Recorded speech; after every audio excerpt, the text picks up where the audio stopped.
Next up, we have Ms. Maruxa Cardama, Secretary General of SLOCAT. Maruxa has been a champion of sustainable and low-carbon transport solutions that really make a difference in our world. She's been crucial in pushing for transport systems that are not just green, but also equitable and effective. Ms. Cardama, as we aim for what some might say are ambitious climate goals, share with us on how you propose we accelerate this shift to ensure it's ambitious enough to meet our needs and beneficial for all layers of society. Ms. Cardama, you have the floor. Thanks very much, Madam Moderator.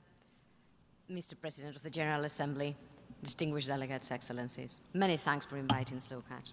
As a global partnership of over 100 organizations, at SLOCAT we champion sustainable low-carbon transport as the lifeblood of prosperity and livelihoods. We have identified 10 key transformations within reach that will put transport on track to deliver on equity, sustainability, and climate goals. First, we need to offer and connect multiple modes of transport and services in ways that maximize access for people and goods, with the largest socioeconomic benefit and at the lowest environmental cost. Prioritizing public transport, walking and cycling instead of cars, shifting long-distance freight from roads to waterways, replacing domestic flights by speed rail are examples of how to get there. Transport services responsive to how women move due to care activities with accessibility features for people with disabilities. All the people and kids are not amenities, but as essential elements of a truly inclusive transport system.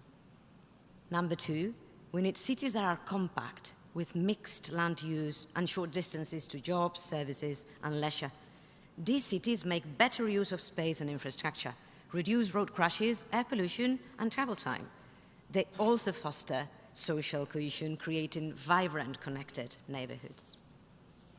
Number three, we need rail, bus, and on-demand transport services that connect rural communities and metropolitan areas to larger transportation hubs.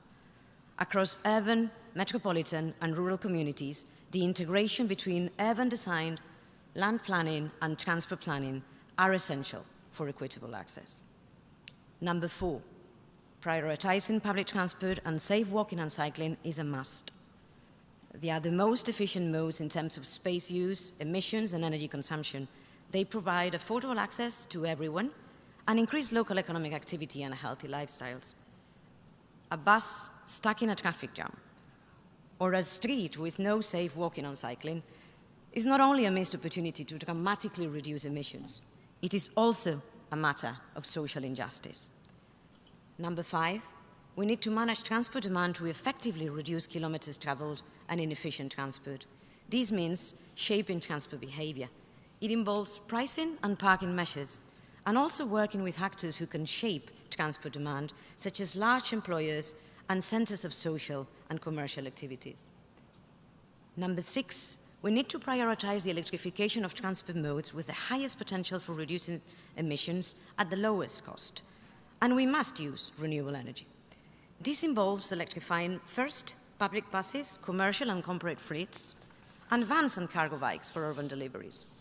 It also means electrifying trucks. If we combine transport electrification with the local production of renewables, we can simultaneously improve access to energy and reduce energy dependency. Number seven, across land transport, aviation and shipping, pricing and fiscal policies must reflect the entire costs on our societies and the environment and guide market forces towards the most sustainable services. Subsidies to fossil fuels in transport need to be phased out urgently, and funds collected from the inefficient and polluting modes put to support efficient and green solutions. Financial institutions should focus on green investments and apply sustainability criteria for assessing investments. They should also enable action by subnational governments. Public finance should leverage innovative funding and de-risk private investment. Number eight, we need freight transport systems that efficiently integrate operations across low-carbon modes and encourage the use of the most efficient service. We need to prioritize modes of high and shared capacity for long-distance freight and international measures enabling these across borders. Smart logistics and decarbonized last-mile delivery need to become the new normal.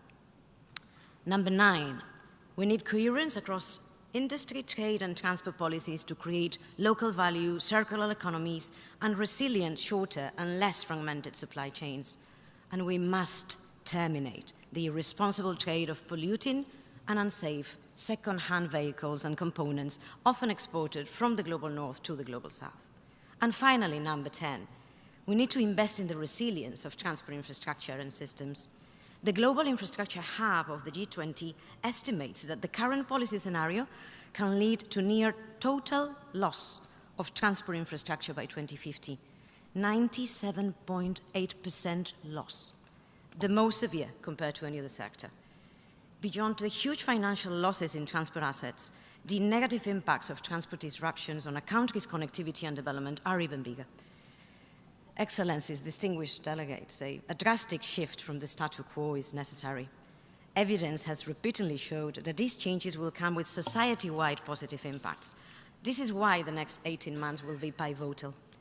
The next round of nationally determined contributions for the implementation of the Paris Agreement, countries should set robust 2030 targets for the decarbonization, the adaptation, and the resilience of transport in those NDCs.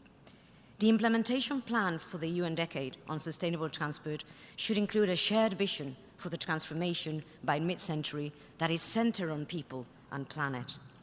It should identify actionable targets of global reach for local impact.